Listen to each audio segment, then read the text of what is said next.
देखिए, कल विभव कुमार जी ने दिल्ली पुलिस को एक डिटेल्ड कंप्लेंट दी है कि सीएम आवास में 13 मई की सुबह आखिरकार क्या हुआ। उन्होंने इस कंप्लेंट में डिटेल में बताया है कि किस तरह से स्वाति मालीवाल जी जोर जबरदस्ती करके सीएम आवास में घुसी। पहले उन्होंने सिक्योरिटी वालों से बहस करी, जबरदस्ती सीएम आवास के अंदर घुसी। सिक्योरिटी वालों ने उन्हें घर के बाहर के वेटिंग एरिया में बैठाया, लेकिन वो वहां नहीं बैठी। वो फिर से जबरदस्ती करके सीएम आवास के अंदर घुस गई, घर के अंदर के ड्राइंग रूम में बैठ गई। उन्होंने जिद करी कि सीएम से उन्हें मिलना है। ऐसा कौन करता है? स्वाति मालीवाल जी कोई बच्ची नहीं है। स्वाति मालीवाल जी को पता नहीं है कि मुख्यमंत्री से मिलने का एक तरीका होता है, एक प्रोटोकॉल होता है, एक अपॉइंटमेंट लेने का तरीका होता है। तो सवाल ये है कि स्वाति मालीवाल जी इस तरह से सीएम आवास में जोर जबरदस्ती करके क्यों घुसी? क्यों उन्होंने बिना अपॉइंटमेंट के जाके घर के अंदर बैठने की जिद करी? क्यों घर के अंदर के कमरों में घुसने की कोशिश करी जा रही थी? ये दिख रहा है कि ये एक षड्यंत्र था, और ये षड्यंत्र सिर्फ विभव कुमार पे आरोप लगाने का नहीं था। जिस तरह से वो सीएम से मिलने की जिद कर रही थी, ऐसा लगता है कि ये आरोप शायद अरविंद केजरीवाल जी पे लगाने वाली थी। वो तो अरविंद केजरीवाल जी उस समय व्यस्त थे, उनसे मिले नहीं। लेकिन शायद अगर मिल लिए होते तो जो आरोप आज विभव कुमार जी पे लग रहे हैं, वो आरोप शायद अरविंद केजरीवाल जी पे लग रहे होते। अब सवाल उठता है कि ऐसा क्यों कर रही हैं? देखिए, भारतीय जनता पार्टी का एक तरीका है। भारतीय जनता पार्टी पुलिस को इस्तेमाल करके, सीबीआई को इस्तेमाल करके, ईडी को इस्तेमाल करके, एंटी करप्शन ब्यूरो को इस्तेमाल करके विपक्ष के नेताओं पर पहले केस फाइल करता है।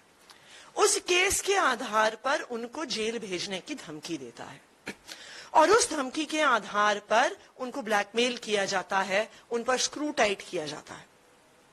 स्वाति मालीवाल जी पर भी इसी तरह एक केस चल रहा है। स्वाति मालीवाल जी पर एंटी करप्शन ब्यूरो में इलीगल रिक्रूटमेंट का केस चल रहा है। इस केस में एफआईआर दर्ज हुई है, इस केस में जांच चल रही है, और अब ये केस इस स्टेज पर आ गया है कि अब स्वाति मालीवाल जी की गिरफ्तारी इस केस में हो सकती है।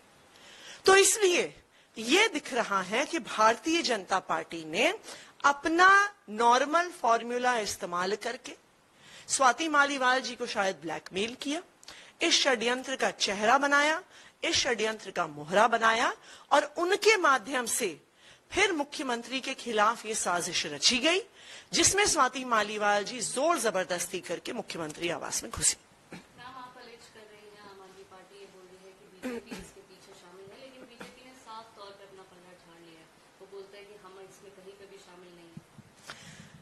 ये भारतीय जनता पार्टी का स्टैंडर्ड ऑपरेटिंग प्रोसीजर है। वो पहले विपक्ष के नेताओं पे केस करते हैं, ईडी के केस करते हैं, सीबीआई के केस करते हैं, एंटी करप्शन ब्यूरो के केस करते हैं, और फिर वो विपक्ष के नेता भारतीय जनता पार्टी में आ जाते हैं।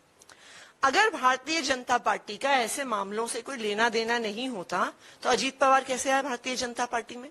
प्रफुल्ल पटेल कैसे आए भारतीय जनता पार्टी में? छगन भुजबल कैसे आए भारतीय जनता पार्टी में? हेमंत बिस्व शर्मा कैसे आए भारतीय जनता पार्टी में?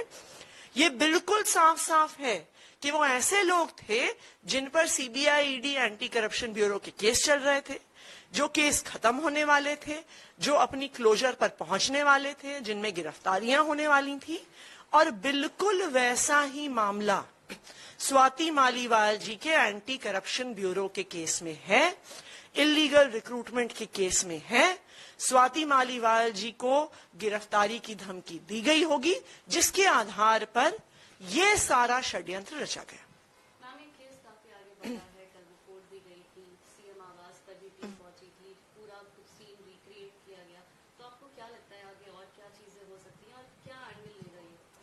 देखिए, हमारा तो एक सीधा सा सवाल है कि जितनी जल्दी से दिल्ली पुलिस ने स्वाति मालीवाल जी के आरोपों पर एफआईआर दर्ज करी, वो उतनी ही जल्दी से क्या विभव कुमार जी के आरोपों पर एफआईआर दर्ज करेंगे? वो स्वाति मालीवाल पे trespassing, breach of security, assault, obstructing public servants का केस लगाएंगे क्या? अगर दिल्ली पुलिस निष्पक्ष है तो इस आरोप पर, इस कंप्लेंट पर आज सुबह ही एफआईआर हो जानी चाहिए, जिस स्पीड से उन्होंने स्वाति मालीवाल जी की एफआईआर दर्ज करी। दूसरी बात, इस बात की भी जांच होनी चाहिए कि स्वाति मालीवाल जी भारतीय जनता पार्टी के किन नेताओं के संपर्क में हैं। उनके फोन रिकॉर्ड्स देखे जाएं कि उन्होंने किससे बात करी, कब बात करी, उससे दूध का दूध पानी का पानी हो जाएगा।